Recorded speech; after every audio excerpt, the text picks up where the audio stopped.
Hi, heroes. I'm Stan Lee. I can't blame you. And I'm really glad you're here today because we have a great guest.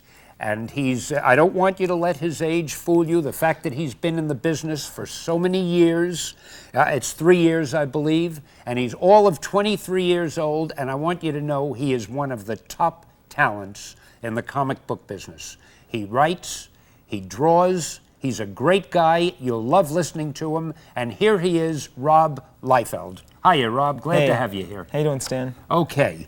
And I want to get right into it. Okay. And I want to find out how a guy like you, who looks legit in every other respect, ever got into the comic book business. How did it happen? How did I get into the comic book business? And how old were you when it happened? I was 19. 19. I was 19, and I was always reading comics and got major enjoyment out of them, you know, as a kid, and decided pretty early on that that's what I wanted to do as a living.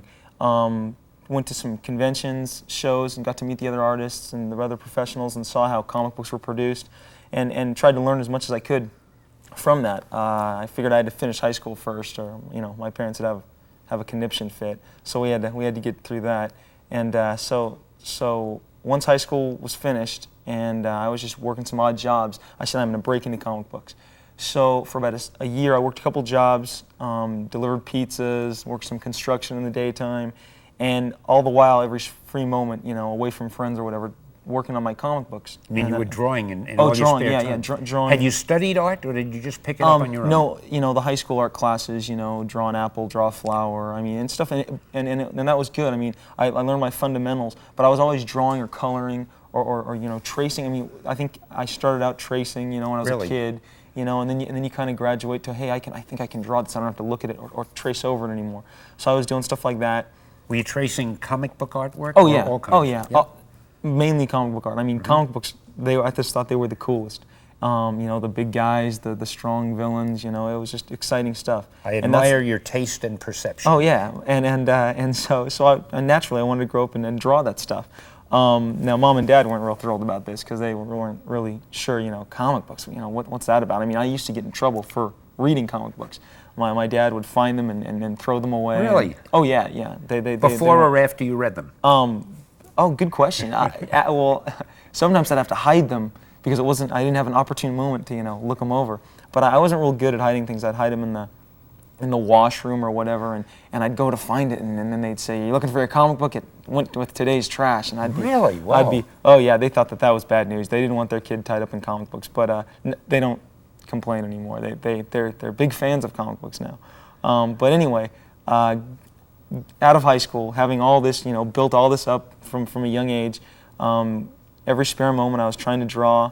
Went to a local junior college, took some life drawing classes to see how the body was in motion and stuff. But studying the guys I liked, seeing what made me respond to their work on paper, and started mailing stuff off. Excuse me one moment. Who were some of the guys you liked? I think that would be interesting. Actually, John Byrne, Frank Miller, George Perez, and those were the guys who actually were currently doing comics. You know, as I was collecting them. Friends of mine would say, "Well, are you into Neil Adams, or are you familiar with Jack Kirby's work?" And so then I'd go, you know, and get turned on to their work, and it was just, you know, I was just taking everything in as I could, you know. You sort of became an amalgam of all that was best of all of them. Oh, sure. Huh? I mean, I'd say, well, I like this. This guy's got a lot of detail, and this guy does cool figures, and this guy does great close-ups, and this guy's really moody, you know, and that guy draws really realistic, you know. And you're trying to find, well, what do I like about all these guys, and try and put it into some style that you could call your own.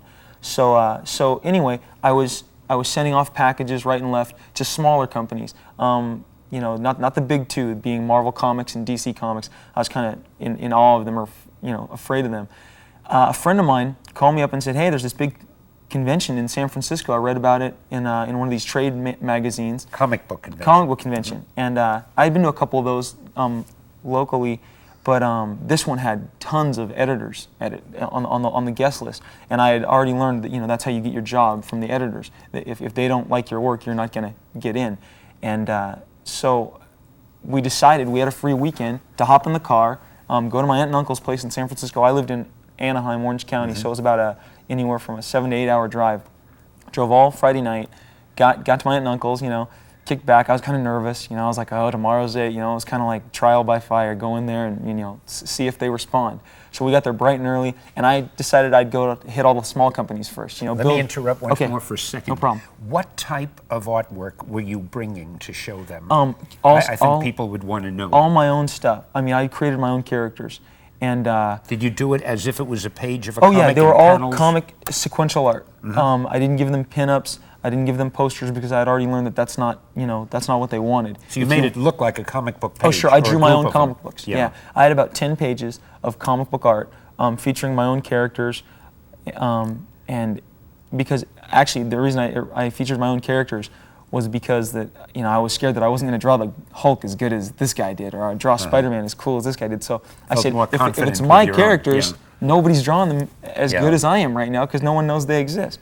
So we took them down to San Francisco and showed them to the small companies and kind of build the courage. And eventually, they were all pretty responsive, and everyone's pretty busy. The convention was pretty busy. And about midday, I went over to DC Comics, and I said, well, I'll try and hit them up. And Dick Giordano, who was one of the main guys at DC, I believe he still is, looked over my stuff, said he was interested, and responded with a please send more. I gave him a Xerox packet. I had Xeroxes all my work, handed him out right and left. And then we were kind of at Marvel at this huge display. And my friend's going, go to Marvel, go talk to Marvel. And I was like, I don't know if I want to talk to Marvel. I don't think they'd be interested. And he said, go talk to Marvel. So I walked over there, and a guy by the name of Mark Grunwald, an editor, looked over my work, and he looked up at me and he said, how would you like to work for Marvel Comics? I fell over, I was like, you're kidding me, right? And he said, no, I have something right here in the bag that I can give you. Some character sketches and like an 8-page story. You mean right off the bat? Right there, on the spot. And you hadn't wanted to go to Marvel? Oh, right? I was terrified. Why was that? Why more terrified of Marvel? It's like they're the biggest game on the block. It was like pulling teeth. I knew I'd get you to say that. Oh, exactly. They were the big, the biggest catch. I mean, you figure, I didn't think I was quite ready. I didn't have the confidence, and it was the biggest one that really recognized your stuff the best. Yeah, I mean, I was just extremely fortunate. I mean, the ride home did not think of anything but, wow, I'm going to work in comics. I mean, I did not even think of the trip. How you felt. Yeah. So I came home and I was like, wow, I'm actually going to work in comics. And you had an 8-page story to start with. Yeah, they handed me an 8-page story and said, why don't you start drawing this? And he told me that if I didn't get in contact with him, to call him in a week. Do you remember what the story was? It was a story of the Black Panther. It was for an Avengers book that they did. And so it was a character called the Black Panther. Now I never got to draw the story, because they gave it to somebody else as well, and then that person drew it and saw print. What I gathered was they gave a lot of different plots out to up and coming artists. I didn't know that. I thought it was a definite assignment. It was a definite assignment, but they eventually got me more work. I mean, it wasn't like it was a gag. They did get you something else. Oh sure, yes. So then, I mean, from there on in, I was able to go home and say, well, cool, I can work these other jobs for just a little while longer, and then I'll be making my living from drawing comics, which is what I'd always, looked forward to doing. And that's what you're doing now. Yeah, constantly. Son of a gun. Well, let me see. What I'd like to know is, in the beginning, what was the first strip that you did that was printed? The first. Do you remember? Yeah, it was a strip called Hawk and Dove for DC Comics. Yeah. It's weird how yin-yang back.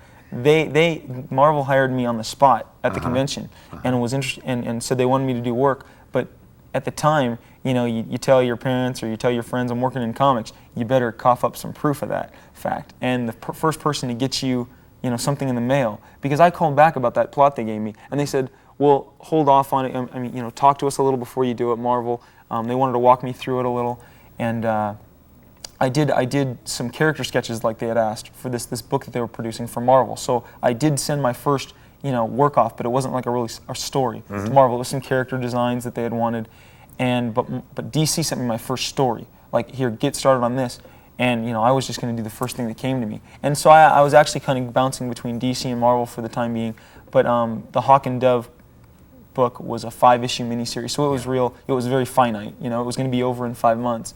And while I was doing that, Marvel then called and inquired about me doing regular work for them, which I was more than excited, about doing. Me too. So what was the first job for Marvel? Yeah. The first job was actually a Spider-Man story. It was what they call an annual. It's like a special thing they give out once a year, you know. And so I did a Spider-Man job, and it's like weird. You're 3 pages into it, and you go, I'm drawing Spider-Man, you know. It's kind of weird, you know. It's like because he's become so recognizable and so part of, you know, comic book history or whatever. And so I did Spider-Man, and then they moved me into some X-Men books, did some X-Men stuff. And eventually there was a book that called The New Mutants that they wanted to change things on, and they moved me into that. So. Isn't it incredible how you, as a beginner, in a sense, started out doing 2 of the top books and 2 of the best-selling books in the world? I was the thing I always tell people is I was very fortunate that you know, the stuff fit that. Maybe the people at Marvel also had the good sense enough to know what to give you. Well, yeah, I don't know. Because you certainly did a great job. Now, you're now doing an X-Factor book, I believe. X-Force. X-Force. Yeah. X-Force, that's Everyone right. confuses them. Yeah, X-Factor, Force, man. How many X books do we have? I think there's like 8, 10 now. I mean, everything. They got, there's the team books, and then each member of the team has their own book. So, yeah, people get all confused all the time. My own editor. I used to know them all. I must admit, I get confused also. Oh, when there used to be 1 X-Men book and 1 Spider-Man book, and there's 5 Spider-Mans and there's 5 X-Men, so it's confusing. When we get a good thing, we don't let it go. That's right. No. But anyway, the getting started as a pro, then, you didn't have too tough a time. I mean, the minute somebody really saw your work, they were able to recognize it was good, and you did get started. Yeah. And I think that's just terrific. It's an unusual story, but it's a great one.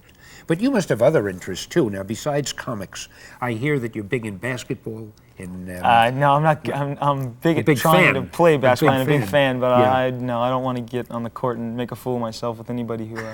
Do you go for much exercise and sports? Actually, you know, with being an artist as a living, when I first got into comics, I would just sit at my desk and draw and do the work, and you get easily distracted. If you didn't want to draw the page, I found that I'd go and sit and watch TV for a while, or I'd go and I'd eat a Snickers bar or 6, and you know, eventually, you know, I was like, wow, I'm not getting much healthier this way. So I think, yeah, you've got to get out and exercise, and I always try and, you know, make it a nice blend of a day, get out and do something, you know, that's exercise every day, because you're just you can't sitting sit there over drawing. that board all the time. No, not all. I used to be that way about writing. You know, you just can't sit over a typewriter and then later a computer all day long. You have to find other things to do. So I decided to interview artists. There you go. Break up your day. And boy, you can tell you're an artist. You haven't let go of that pencil since I know. you said that. And I want to tell you, if you keep one. doodling, I want that page autographed before we go. Okay, that's a deal. That's a promise. Now, let me ask you something else. And I think this would be interesting. Oh, by the way, I just want to let the world out there know that before this is over, we're going to see Rob doing some drawing, but we're saving the best for the last. Oh, okay. We're going to do that last. So tell me, how do you feel about comic strips themselves? What do you think makes one comic book story better than another? What is it that makes your X-Men outsell Joe Blow's something else? You know what? I think I've thought about this a lot sometimes. You go, why is this doing better than this particular book? I think it's the people who really, they take the time and the care and they put the effort into it. I think anything you do, once you put the effort into it, and especially something like this, producing 22 pages of artwork on a monthly basis is no, you know, walk in the park. You have to, you know, constantly, and to do it month after month, it's like you have to constantly recreate yourself, come up with something new, because if you don't, your readers are going to get bored, your fans are going to get bored, and they're going to move on to something else that has effort put into it, has created, you know. If you become lazy with your product, it's going to result in the readers, you know, a disinterest on their part. You know, one thing that a lot of people don't realize, today, comic book stories have become so complex with plots and subplots and subtle characterization that a complete comic book story is almost like a motion picture. Yes. And if you think about it, people like yourself are doing a minimum of 12 comic book stories a year. Well, that's like doing 12 motion pictures a year, which nobody can do. Definitely. And so the amount of creativity that's required is enormous. And I didn't mean to interrupt you. Oh, no, you didn't. It's a great point, because a lot of people don't. Sometimes, I swear, I come in contact with this all the